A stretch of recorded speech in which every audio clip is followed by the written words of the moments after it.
dama gis ñenn ci opposition bi dafa di wax ni le 24 dafa gàtt ñoom xanaa parewuñ kon seen coow lu bari yëpp taxawoon niveau. yéen Macky Sall bu doon waxtaan ak Sonko defe ngeen ne dana dem prison dafa dem amul sax jëlul du dem. seen problème ak Sonko nag mooy Sonko nguur tax koo jóg mais amuloo ko tax a jóg changement de système moo ko tax a jóg changement de système boobu nag moo tax bi nga xamee ne dem na ba xam ne mënutul nekk candidat. te bu bàyyee gars yi dinañ réussir seen projet te seen projet bi yëpp moo nekkoon Sonko bañ a nekk candidat Pastef bañ a am candidat Sonko nag mu mel ne dafa mel ne ab neuf rek attaquant de pointe nga xam ne dafa signalé ba défenseur yëpp topp ko excentré bi génn ñu profondeur ko mu dugg. Sonko li mu fi njëkk a wax ci assemblée kan moo ko mas a wax député yi 1500 lañ leen doon dagg impôt 1500 francs loolu bi mu koy wax fii nii ñëpp ñi taxaw député yëpp taxaw daal si kawam parce que xam nañ ne mi ngi génn seen impôt te loolu moo ko wax ay vidéo yi leer nañ loolu moo tax ma gëm man gis nga au début man ànduma woon ak Sonko ba ci 2019 ànduma woon ak Sonko parce que dama jàppoon li nit ñi doon wax rek ay terroriste laak ay rebelle laak ay salafiste laak te yooyu doon ay wax la rek. ñun kay dañ ñoo tëj ñoo ngi xanaa léegi 9 millions la amoon boobu. ñu dawoon xanaa. man en tout cas kenn xamul fu ma en tout cas maa ngi woon sama roq daal toog. da dawoon gisuñu la woon. maa ngi woon sama roq. jaajëfal leen ci ànd bi ngeen di ànd ak ñun mbokku internet bu 5M TV Sénégal jaa ngeen jëf ci teewlu bi. asalaamaaleykum wa rahmatullah mbokki internet yu 5M TV Sénégal ñu ngi leen di nuyu te di leen siyaara di rafetlu seen ànd ak ñun saa bu nekk tey ji ñu fas yéene siqa ak yéen waxtaan ci tolluwaayu réew mi ak suñu sëriñ bi ki nga xam ne gën nañ koo gis lool mu di jàmbaar lool mu di sëriñ Saliou Touré xam naa dañuy bàyyi mu nuyoo su ko defee ñu dugg ci waxtaan bi sëñ bi mën nga nuyoog mbokk yi. salaamaaleykum wa rahmatullah maa ngi nuyu Sénégalais yëpp di ñaan suñu borom def lépp lu ñu fi wax rek mu doon ak njub suñu borom muccal ñu ci accident làmmiñ di wax ni mboolem kuy Sénégalais rek maa ngi sàkku ci yow nga dem jëli sa carte d'identité pour mën a voter ndax lii tax ñu mën a defar suñu ëllëgu réew dañ koy dooree ci voter yi. ndax préfecture bii rek ci suba ñoo ngi ñuy signaler ne bari na ay carte yu fa nekk yoo xam ne jëlee guñ ko ba léegi seeni boroom dañ dem jëli carte yi incha allah bu ko defee ñu mën fee jëlee régime bi fi nekk. ngir teg fi liñ bëgg a teg. macha allah Serigne Saliou ginnaaw bi nga nuyoo pare xam naa dañu dugg ci waxtaan bi. actuellement jamono ji firi mi toll tàng na lool waaye jamono ji ñoo ngi séentu ak dal. le 24 mars bi nga xam ne jamono ji waa conseil constitutionnel daan nañuy jàpp ab date ginnaaw Macky Sall lankee na du jàpp ab date sax lañ mën a wax ndax dañoo gis ne Macky Sall bu ba tey jàppul ab date jëm ci loolu niki fan yi rek waa conseil constitutionnel jàpp ab date bi nga jàpp bi ñu jàpp ni noo ko gisee maanaam jamono. waaw maanaam lii doonul loo xam ne lu bees la ndax Macky Sall.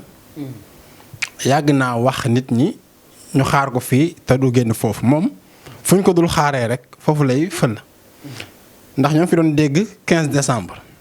15 décembre waaw doon nañ ko fi dégg dem ba mu yàgg ñu dégg 2 juin après dialogue bi ñu dem ba mu yàgg dégg amnistie ñu dem ba mu yàgg dégg ñu ne. conseil bi kat génn na joxe 31 mars mooy élection yi léegi ma wax ne Macky Sall dafa mel ne gàcce la doon bañ gàcce gi mooy président bi de toog na fi ba jógee fi rapporté élection yi te jàppul date léegi nag dem na ba mu sës conseil bi jàpp date 31 mars te moom la ñu waxoon mu jàpp date léegi nag après 31 mu buruxlu lañ ko mën a tuddee gaaw daal di jàpp 24 mars léegi nag 24 mars boobu mu jàpp nag ñun dañuy wax ne man sama baat ni poto damay yaatal ci lépp yamuma ci naan parti bi laay àndal wala kii mais li ma mën a wax ba mu leer daal mooy patriote la. pro Sonko la. pro Sonko nga. waaw sama baat si kaw nëbbatuma.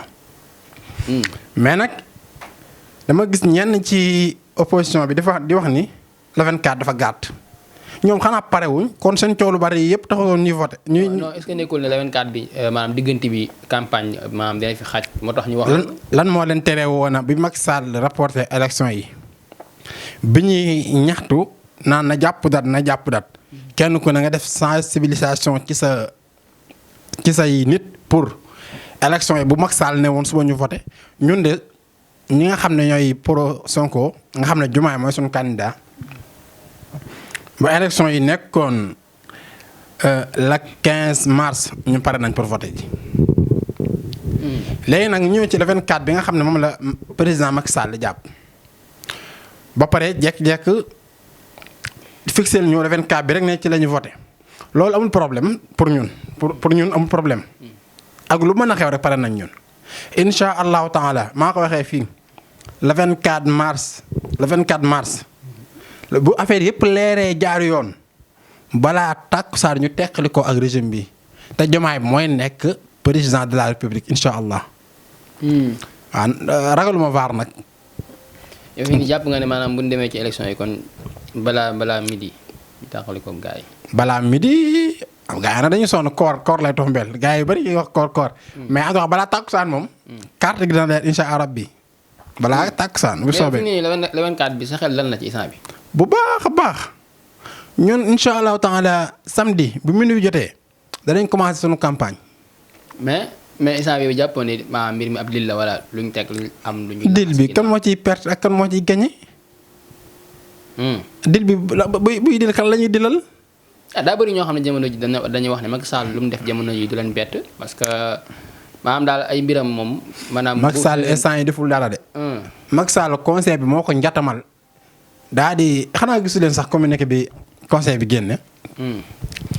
dafa fatt lépp li ñu naan fatt fépp.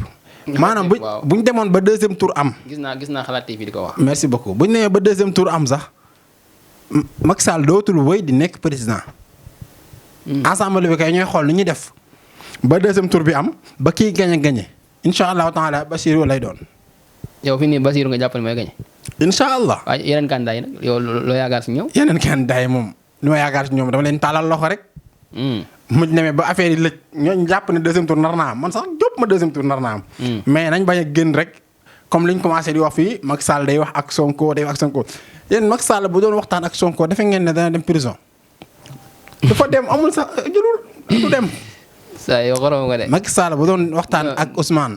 du dem prison Macky Sall sax moom dëggalu ne waxtaan nañ bi ko journaliste bi laajee keroog bi muy def. non xam nga maanaam bu neexee Macky Sall daa waxtaan ak Sonko.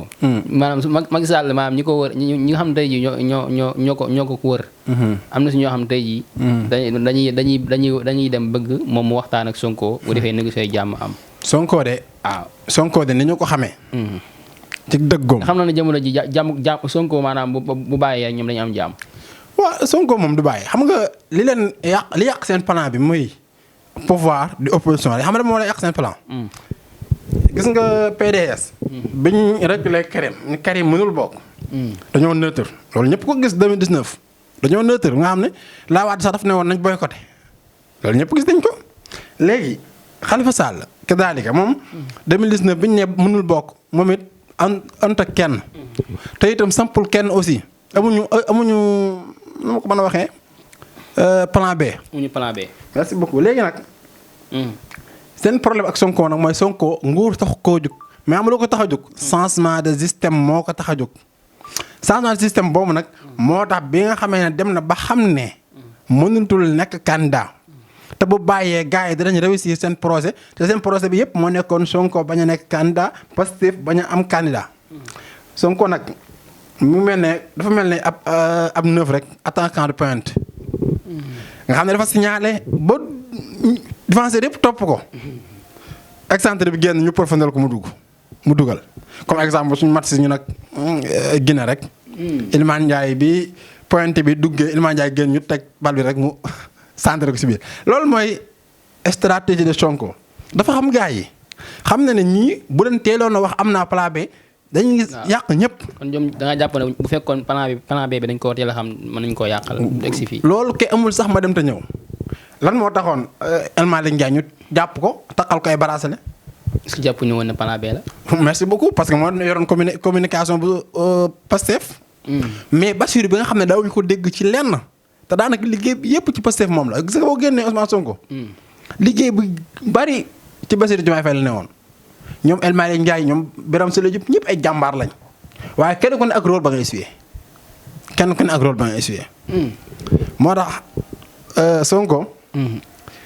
ay mbiram yàlla moo si teg loxo. ay mbiram yàlla la du mbiru politicien Sonko du politicien comme politicien Sénégal ni ñu ko mën a tuddee du moom Sonko dafa ñëw ngir changement Sonko dafa ñëw ngir développement parce que bu ñu fàtt ne fa mu doon liggéeyee bu ko neexoon bu ko konte ne njublax rek ko ñor du yoonam du dugg ci ay politique day toog di encaisser sa xaalis di lekk def ne muut ni ko moromam yi defee mais dafa lànk ñu rajo ko mu continuer di xeex ngir Sénégal. Sonko li mu fi njëkk a wax ci assemblée kan moo ko mas a wax député yi 1500 lañ leen doon dagg impôt 1500 francs loolu bi mu koy wax fii nii ñëpp ñi taxaw député yëpp taxaw di daal si kawam parce que xam nañ ne mi ngi génne seen impôt te loolu moo ko wax ay vidéo yi leer naññi. loolu moo tax ma gëm man. gis nga au début man ànduma woon ak Sonko ba ci 2019 ànduma woon ak Sonko. parce que dama jàppoon li nit ñi doon wax rek ay terroriste laak ay rebelle laak ay salafiste laak te yooyu doon ay wax la rek.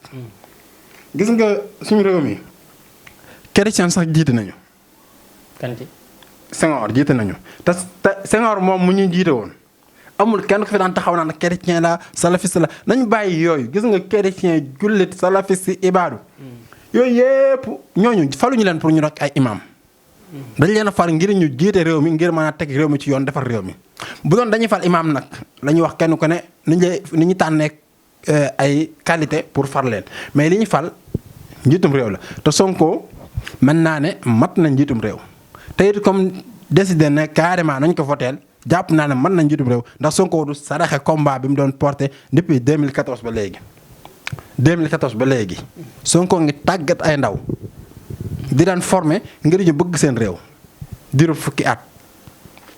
diiru fukki at ñu bëgg a ñëw rek ne projet bi day naxasaay jàpp Sonko tas Pastef voilà. ah Pastef tas nañ ko kay. waaw mais Pastef tas nañ ko tas saa boo xëyee dégguñu. non parti Pastef amutul. ah defal ndànk. da nga naan maa ngi dégg ay rumeur sax ay rumeur. parti bi ñu ngi leen bëgg a delluwaat seen récépissé bu ñu ko delluwaat ba pare sax li ma la wax. est-ce que loolu dëgg la. waaw jàppal teeri takk. mais instant bii maanaam parti Pastef nekkatul parti. nekkatul parti te bu ñuy dialogue ne waa Pastef na ñëw parti boo xam ne plateau boo dem. déglu ma dialogue bi dañ ne oui ma dama ànd ak yow ci loolu dialogue bi dañ ne Macky Sall dañ ne dialogue bi daa woo ñi nga xam ne ñoo di candidat yi. candidat yi waaw candidat yi nga xam ne ñoo bokk ci élection yi. waa léegi waxul waa Pastef de. waa déglu ma. lan moo tax ñëpp nekkoon cible bi ne mooy Sonko ak Diomaye Faye pour ñu ñëw waxtaan lan moo indi woon. Sonko ak ne ñoom ñoo gën a fës Sénégal yi ñoom la ñu gën a topp. ñoom seen lan moo leen fësal ban parti moo leen fësal. parti bi nel Pastef bul ko bañ a wax. bu la ex Pastef nel Pastef. non parti bi leen fësal. bul ne ex parti bi leen fësal. déedéet parti bi leen fësal maam Pastef la waaye Pastef nekkutu parti. waaw déglu ma Pastef gis nga Pastef. du parti politique nii. xam nga Pastef lan la ci xel. si xel la gis nga Pastef comme yow. soxla na sa xel. boo amoon xel moo xam ne mën na doxal réew mi boo bindee man dañuy reconnaître li nga bind. boole ko ci projet bi. gis nga boo digloo professeur Cheikh Omar Diagne. da nga xam ne parti bi ñoom doxuñu ci parloo dañuy dox ci projet. ndax boo xoolee parti bi ñi fi nekk ñëpp ay kàngam lañ ay borom xam-xam ñii daara lañ jógee mas nga gis parti politique bu am mouvement doomi daara moo dab mosu koo gis. kon ñu xam nga ñun weesu nañ parti mas ngaa gis aussi parti politique boo xam ne say victime maanaam ñi nga xam ne dañoo blessé te li leen blessé mooy xeex ngir seen réew nga jëleen en charge mosoo ko gis. mosoo ko gis bu yàggul rek am na ñoo xam ne yóbbu nañ leen Maroc ngir ñu faju bari na détenu yi nga xam ne ñoom ñoo leen yoral dund sa biir prison ba yor seen dund seen waa kër bari na si. gis nga am na détenu boo xam ne barki dem rek demande na prison mais actuellement alhamdulilah génn na. par base jàppoon dañuy théâtre rek théâtre mooy maanaam di wan ne ñoom li la ñuy def ñu ngi jàppale ndaw ñi. gis nga waa léegi théâtre boobu kay théâtre boo xam ne da ngay jàppale ndaw ñi gis seen bopp. waa diglu ma ku bëgg a falu da nga jël Pastef li muy joxe génnewu ko ci poosam amuñu xaalis bi Pastef man samay morom ñooy génne 100 francs ñaar téeméer 1500 après joxe. gis nga barki démb rek damay bañ a tudd turam parce que ñu bari xam nañ ko su ma tuddoon turam ñëpp xam nañ ko te mu nekkoon prison pendant 9 mois yaakaar naa war nga ko gis ndax yaa ngi ci dossier yi. pendant 9 mois yaakaar naa ak lu teg sax su ma juumul. kan la ci. Fadilou Niang la tudd Fadilou Niang. Fadilou Niang. waxuma Fadilou Keita de Niang. Fadilou Niang. waaw ko dese naa ko moom. gis nga Fadilou Niang moomu. ñi nekkoon ci kaso bi daa bëri na. dafa am ñun kay dañ ñoo tëjee ñoo ngi xanaa léegi 9 millions la amoon bor. ñi dawoon xanaa. man en tout cas kenn xamul fu ma ne en tout cas maa ngi woon sama roq daal toog. da woon gis nga la woon. maa ngi woon sama roq. pendant moom amoon na bor 9 millions.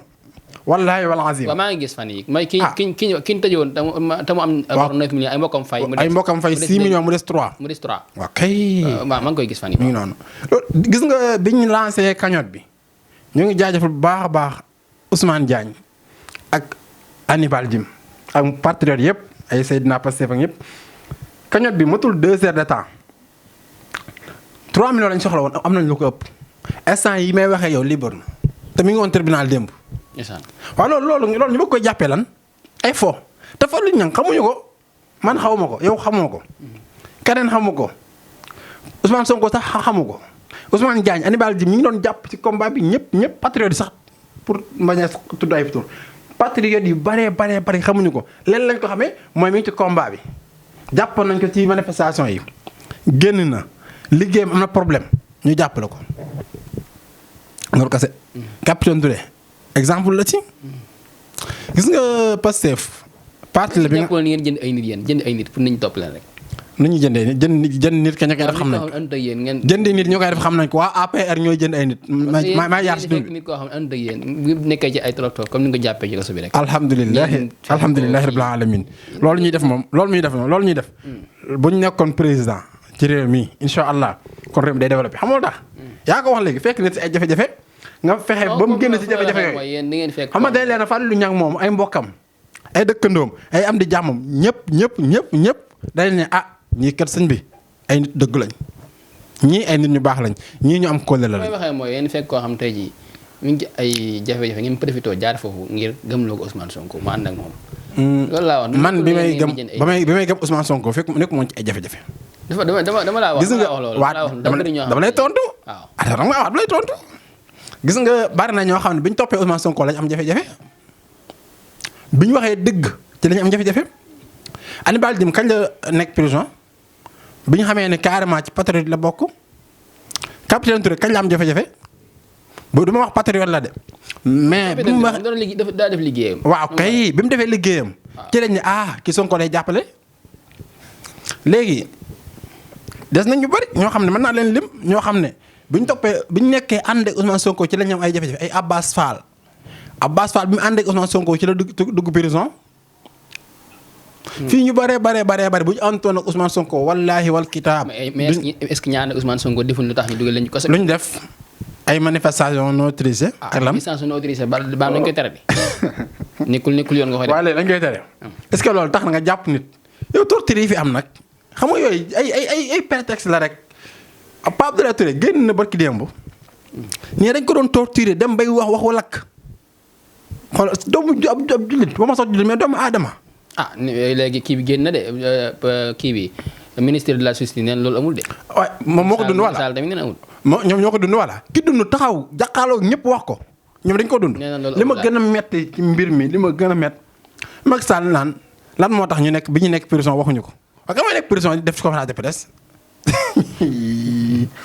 ay kii moo bëri toppale mu daa mës a dugg prison baax na ku nekk prison nan lay defee conférence de presse naa ñoom may torturer mënta nekk amul moom kay mënta nekk ku nekk prison mënul wax ñoo ko may torturer xam nga kañ nga ko mën a wax boo génnee soo génnee. moo tax bi mu génnee gis nga yow détenu yi def yi dem ci plateau yi ñëpp gis nga leen am ñoo xam boo leen gisee boo leen commencé xool soo yoree tuuti xolu jullit sa rongoñ day toog tuuti xolu yërmande sa rongoñ day toog parce que li ñu dund ci ay simple manifestation ñu bari nee nañ sax carrément jàpp ñu leen ngir manifestation mais dañ leen a ramasse mu mel na comme dañoo soxla ay nit jékki-jékki génn ñëpp ana terroriste yi ana rebelle yi Antoine Diome moom rebelle yi waxoon dugg nañ Dakar ba léegi feeñaguñ xam nga yi dafa bëri tappale mais ba pare ñu bëgg jékki-jékki rek France daal di xëddeen. mais loi d'amnistie bi moom daa xam ne lépp Macky Sall wat. amnistie bi seen amnistie la. loolu mi ngi mel ne rek sa doom boo xam ne lu may fàttali sa doom bu am 2 ans. wala 1 an et demi nga xam ne day mën a wax nii day def ay njombe nga ñëw bu ko dóor. mu dem ba xam ne ma jàpp ne jàmm lañ bëgg rek maanaam comme li jàmm yow léegi jàmm nga bëgg. am na ñoo xam ne 2021 nga leen jàpp ba léegi tuumaal leen loo xam ne kuñ ko mës a tuumaal fii ci àdduna da nga am problème boo génnee sax kenn dootu lu ñeme nag. terroriste. rebelle. la ilaha illallah. association malfaiteur. ñoo kooku kuñ ko tuumaal doo fréquenté ak moom parce que xam nga ne kii liñ koy tuumaal bu dee dëgg la waaye léegi ñu jékki-jékki bàyyi leen amnistie bi jékki-jékki ne amnistie na leen di jékki ñoom seen bopp lañ doon baal xam nga doo ñu baal seen bopp. vidéo yi circulé ñu gis ay nit yu ñuy dóor gis ñu jàkkaarloo ko ay nit di tiire bal seen bopp la ñuy baal di engagé ay nervi ba léegi numéro 9 bi feeñagut. numéro 9 boobu noonu. numéro 9 bi ba léegi numéro 9 bi moom loolu sax nekkul ci débat parce que chaque jour mi démb rek ndeysaan maa ngi dégg benn député bu nekk ci assemblée. n'est-ce pas démb la ñu doon jéem a voté waaye wala barki démb taxaw daal ne carrément léegi numéro 9 bi nag moom fan lay bokk ci amnistie bi lay bokk. pendant tout ce temps yow 2021 ba léegi bu fekkoon da ngaa bëgg baale donte que ñun sax soxlawuñ ko ñu baal ndax ma jàpp naa ne ñi jàppoon defuñu dara dañ leen a jàpp rek pour sonal leen pour duma leen mais pendant 2021 ba 2024 presque 3 ans nga jàpp leen ñii amatuñ seen liggéey ñi dàq nañ leen fañ doon liggéeyee ñii bañ génnee dañ leen a dàq ñi sonn nañ ñi gàddaay nañ. nga jékki-jékki dem ba sa nguur jeex li ma gën a metti te sa nguur dem na yow 1 mois 2 jours moo ci des 1 mois 2 jours nga da ngay amnistie yow bàyyil justice def liggéeyam doo bàyyi justice def liggéeyam ñu atte leen bu fekkee ñoo def ñu téye leen bu ñu deful ñu bàyyi leen ña leen tumaaloon ñu ñëw toog ñu jàpp leen kenn ku ne ñu raq sa ndigg ku ñu war a raq ñu raq sa ndigg ku ñu war a teg si yoon ñu teg la si yoon amnistie pour lan xanaa ñoom dañoo tiit xanaa booy amnistie sax da ngay amnistie ñoo xam ne dañ ko sàkku ci yow. mais yow pareegu ma de mais yow tey gis nga dëkk nii dafa naan Ousmane Sonko mi nga xam ne nee naan mi ngi ci kaso bi ak Bassirou Diomaye Faye mi nga xam ne bëgg nañ mu génn ndax lu waa dem ne si mu def ko nii gënul jàmm am mu génn Ousmane Sonko de tëdd si prison bi 20 jours ak 20 ans la yemale kon ñuy wax naan maam yeneen député yi wax naan ñi ko nangoo a wootee dañoo bëggul Ousmane Sonko loolu naa la wax ku ci mel ni Cheikh Abdou Mbacké Bara Dolly ma ko kooku moom ay waxam dama si dóor sa doom maa xamul kilifa gu toll ne Abdou Mbacké Bara Dolly taxaw di vidéo naan ay fas naaru góor si Ahmad Bamba ay di wane ay oto loo xam ne àdduna rek lay wane moom ay sama étage kii dafa ñàkk fulla dafa ana kilifa nan lay defee yooyu te yow sax dëkkandoo yi nga dendal am na si ñoo xam ne seen dep ala su wane ko ala kenn bañul mu wane ko mais an diglu ma en tant que ne nga kilifa nga yow bu ñu waxee mi ñu mbubboo si Ahmad Bamba mooy sama maam maamam la nag kenn wérantewul loolu nangul ko loolu maamam la waaw kenn wérantewul loolu waaye Cheikh Moussa Ka dafa am lu mu waxoon Cheikh Moussa Ka ne sëñ Bamba day way walaay fàtte waaye amaana koo xam ne jege na ko lool fekk mooy ki ko sori amaana ko sori lool fekk mooy ki ko jege gën si Ahmad Bamba Mbacké radiyallahu anhu xam nga lan la bëggoon nit ku nite loolu la doon xeex nit koo xam ne xam na li ko yàlla sant nit koo xam ne xam na lan mooy àdduna nit koo xam ne xam na lan la bëgg nit koo xam ne xam na lan mooy diine l'islam Cheikh Bamba nit boobu la soxla waaye soxla wu nit boo nga xam ne dafa bëgg àdduna Cheikh Abdou Mbacké Bara Dolly dafa dugg ci aaya bi suñu borom di wax naan fa amal insaanu ida mabtalaahu rabbuhu fa akramahu wa naama fa yaqul rabbi akraman gis nga suñu borom nee na am na ci nit ñoo xam ne bu ma leen dee jéem a seetlu doo wax natt de di leen jéem a seetlu may leen teraanga ak xéewal dañ naan oh xoolal sama borom teral na ma teraanga jàng ne gànji xoolal ceeb bi xoolal dugub ji xoolal yére yi xoolal oto yi xoolal kër yi waaye yooyu bu koy wax moom koy bi filmé na filmé waale na dem ba ci biir filmé douze ba. ab douze la filmé nag. li muy bàkkoo di ko tiitaroo yëpp bu guddee ci douze ba la jëm. la muy lekk ak lépp dañoo waxante rek fi ay nit la ay doomu aadama lañ ëppul wax booy filmé néeg di filmé kër filmé sa douze ñu xam ne carrément doomu aadama nga léegi nag ñu dem ci beneen aaya bi mooy. wa amma ida mabtalaa fa qadara alayhi rizqu fa yaqul rabbi ahaanan nee na suñu borom nag nee na saa yu ma leen dee jéem a natt tuuti rek commencé wàññi seen i wërsëg ñu commencé tiit nan man sama borom toroxal na ma man waaye dinaa man torox naa tuskare naa li indi wax jooju xam nga lan la. ba mu demee prison fii la génn naan waaw dañ maa bëggoon a toroxal yóbbu ma pege taas kii dafa dugg ci aaya bi te amul lenn lu mu ciy regretté franchement kii jaaxal na ma ko dem en tant que jullit en tant que nga ne si Ahmadu Bamba mooy sa maam wax jooju sa jëriñ ñu siy continuer di wax parce que. macha allah waaw. Serigne Saliou Touré li nga wax moom nekk na loo xam ne day na waar lool ci suñu sëñ bi waaye daal xam naa daal sànni nga xeer suñu sëriñ boobu noonu suñu Bara Dolly lu ci mën a am Cheikh Bara Dolly. lu ci mën a am ndax ma tontu. waaw mais lu ci mën a am en tout cas daal. moom moo wax ne. ku voté wul loi bi war nga Ousmane Sonko ko wax loolu. moom nay wax luñ ko wax loo. mën na ko kaa wax de. kenn wax ko daa gis Ousmane Sonko moom ku koy wax. muy dem di kañ la ko seeti wax na ko. muy dem di ko seeti di ko nemmeeku ji mën na ko wax di. naa bàyyi Dame Mbodj tontu ko. Dame Mbodj dana ko tontu. lu mu seq ak Dame Mbodj. xaw ma de en tout cas dana ko tontu rek laa wax. da tax Dame Mbodj di ko tontu. da gis na Ousmane Sonko la wax. ana preuve yi ko gisul day wax rek. gisu ko de. yéeme na sëñ bi. gisu ko. mais lu waa dem na si moom yow maanaam sa xalaat lu mu ci. ànduma ci sama leader àndu ci. sunu parti ànduñu si. dèjà gis ngeen noo lañ voté ñun. noo ngeen voté. waaw noo lañ voté. ñoom ñu ko yéen jàpp leen Macky Sall di nga nangu ànd ci ay mbiram mi muy décidé. jàpp leen loolu la. lan moo tax gis na Macky Sall lu mu décidé ci ànd. non non dem. gis nga Macky Sall li Ousmane Sonko wax rek ndeysaan yal na yàlla jëlee ko fa mu nekk. Ousmane Sonko grave la moom maa jàpp ne wax li la.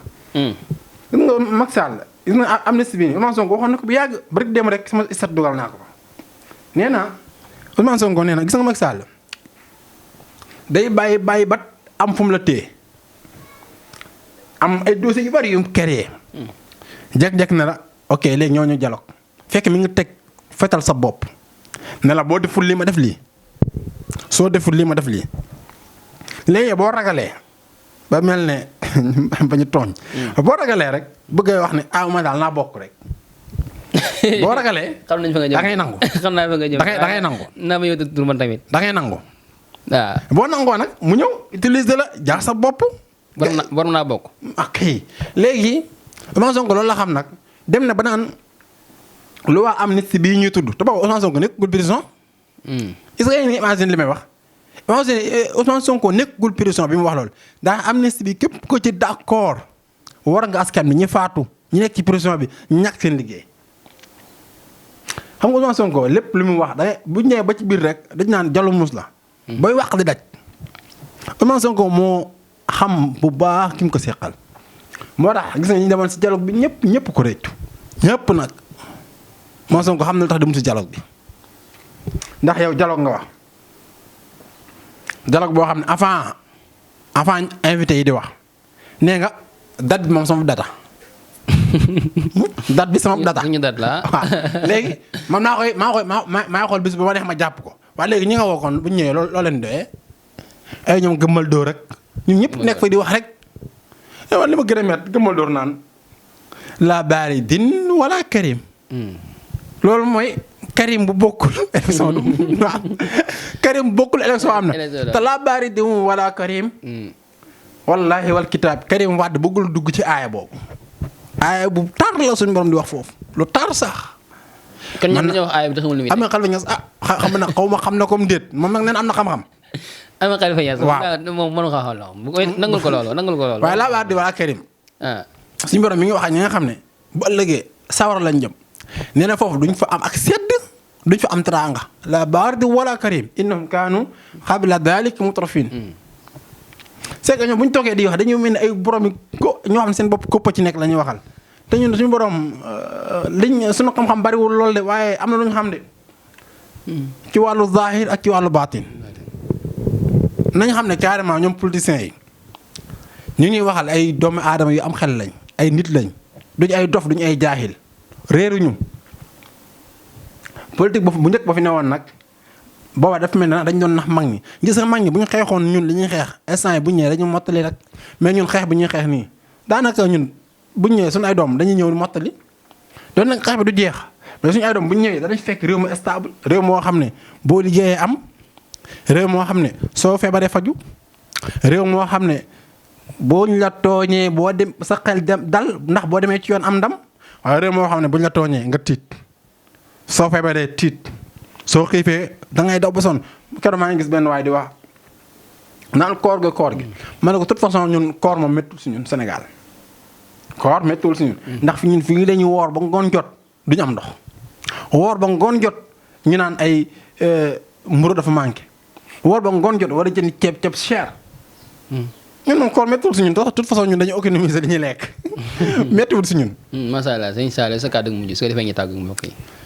waaw sama kàddu gu mujj ni ma tijjee woon rek di sant ñëpp di wax patriote yi aussi ñu góorgóorlu dem jëli seen carte d'identité man sax jàpp naa ne carte d'identité yi ñu fa desee xëy na am na ñoo xam ne sax nekkutuñ si réew mi.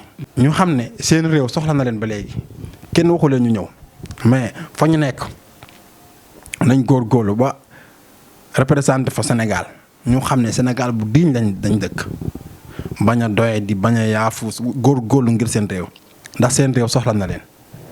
asalaamaaleykum wa rahmatullahi wa barakatuh.